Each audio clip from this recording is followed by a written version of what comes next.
Friends, ನಾವು ಖುಷಿಯಲ್ಲಿದ್ದಾಗ ಅದನ್ನು ಇನ್ನೂ ಹೆಚ್ಚು ಮಾಡೋರು, ನಾವು ದುಃಖದಲ್ಲಿದ್ದಾಗ ಅದನ್ನು ಮರೆಸೋರು, ಏನಾದರೂ ತಪ್ಪು ಮಾಡಿದಾಗ ತಿದ್ದಿ ಹೇಳೋರು, ಯಾವುದಾದ್ರೂ ಒಳ್ಳೆ ಕೆಲಸ ಮಾಡಿದಾಗ ಸಪೋರ್ಟ್ ಮಾಡಿ ಅಪ್ರಿಷಿಯೇಟ್ ಮಾಡೋರು. ಹೇಳ್ತಾ ಹೋದರೆ ಪದಗಳೇ ಸಾಲಲ್ಲ ಈ ಸ್ನೇಹ ಎಂಬ ಪದಕ್ಕೆ. ನಾವು ನಮ್ಮದೇ ಆದ ಲೈಫಲ್ಲಿ ಮದುವೆ ಮಕ್ಕಳು ಅಂತೇಳಿ ಬ್ಯುಸಿ ಆಗಿಬಿಡ್ತೀವಿ. ನಾವೇನಾದರೂ ಮೀಟ್ ಮಾಡಬೇಕು ಅಂತ ಹೇಳಿದ್ರೆ ರೀಸನ್ ಬೇಕು ಅಂತ ಅನ್ಸುತ್ತೆ. ಏನಾದರೂ ರೀಸನ್ ಇದ್ರೆ ಸಾಕು ರೆಕ್ಕೆ ಇರೋ ಪಕ್ಷಿ ಥರ ಹಾರಿ ಹೋಗುವ ಅಂತ ಅನ್ಸುತ್ತೆ. ಇವಾಗ ನಾನು ನನ್ನ ಫ್ರೆಂಡ್ನ ಮೀಟ್ ಮಾಡಲಿಕ್ಕೆ ರೀಸನ್ ನನ್ನ ಬೆಸ್ಟ್ ಫ್ರೆಂಡ್ ಬರ್ಡೇ. ಹೌದು, ಗೀತಾ.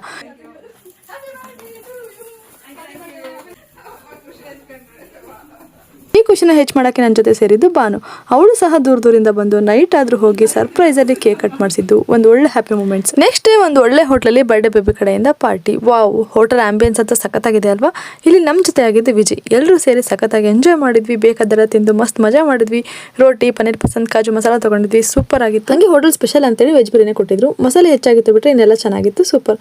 ಎಲ್ಲರೂ ಮತ್ತೆ ನಮ್ಮ ಓಲ್ಡ್ ಮೆಮೊರೀಸ್ನ ರೀಕಾಲ್ ಮಾಡಿದ್ವಿ. ಅವಾಗೇನಾದರೂ ಒಬ್ಬರು ಕ್ಲಾಸಿಗೆ ಬರಲ್ಲ ಅಂತಂದರೆ ಸಾಕು, ಎಲ್ಲರದ್ದು ಏನಾದರೂ ಒಂದು ನೆಪ ಕ್ಲಾಸ್ ಬಂಕ್ ಮಾಡಲಿಕ್ಕೆ. ಫ್ರೆಂಡ್ಸ್ ಅಂದರೆ ಹಂಗೆ ಅಲ್ವಾ, ಎಲ್ಲ ಅಪ್ಡೇಟ್ ಸಹ ಶೇರ್ ಆಗ್ತಾನೆ ಇರುತ್ತೆ. ಎಷ್ಟು ಚಂದ ಅಲ್ವಾ ಲೈಫು. ಮತ್ತೆ ಚಿಕ್ಕ ಮಕ್ಕಳ ಥರ ಉಯ್ಯಲ್ಲ ಆಡಿದ್ವಿ. ನಮ್ಮ ಬ್ಯುಸಿ ಲೈಫಲ್ಲಿ ಇದೆಲ್ಲ ಬೇಕಿತ್ತು ಅಂತ ಅನಿಸ್ತು. ಫ್ರೆಂಡ್ಸ್ ಜೊತೆ ಕಳೆದ ಈ ಕ್ಷಣ ಯಾವತ್ತೂ ಮರೆಯೋಕ್ಕಾಗಲ್ಲ. ತುಂಬ ಸ್ಪೆಷಲ್ ಇತ್ತು. ನೀವು ಸಹ ನಿಮ್ಮ ಫ್ರೆಂಡ್ಸ್ನ ಮಿಸ್ ಮಾಡ್ಕೊಳ್ತಿದ್ದೀರಾ? ಹಾಗಾದರೆ ಮೊದಲು ಮೀಟ್ ಮಾಡಿ. ಯಾಕಂದರೆ ಲೈಫಲ್ಲಿ ಟರ್ನ್ ಆದಾಗ ಮೆಮೊರೀಸ್ ಕಾಣಿಸುತ್ತೆ, ಮಾರ್ಕ್ಸ್ ಅಲ್ಲ. ಮೈಂಡ್ ಒಂದು ರೀಫ್ರೆಶ್ ಆಗೋದಂತೂ ಖಂಡಿತ. ಹಾಗೆ ಯಾರಿಗೆಲ್ಲ ನೆನಪಿದೆ ಈ ಮುಟ್ಟಿದ್ರೆ ಮುನ್ಸ್ಕೊಳ್ಳೋ ಈ ಸಸ್ಯ? ಎಷ್ಟು ಖುಷಿ ಕೊಡುತ್ತಲ್ವಾ ಇದ್ರ ಜೊತೆ ಆಟಾಡೋಕ್ಕೆ. ಇವತ್ತಂತೂ ಹೊತ್ತೋಗಿದ್ದೆ ಗೊತ್ತಾಗಲಿಲ್ಲ. ಸಂಜೆನೇ ಆಗೋಯ್ತು, ಮಳೆನೂ ಶುರುವಾಯಿತು.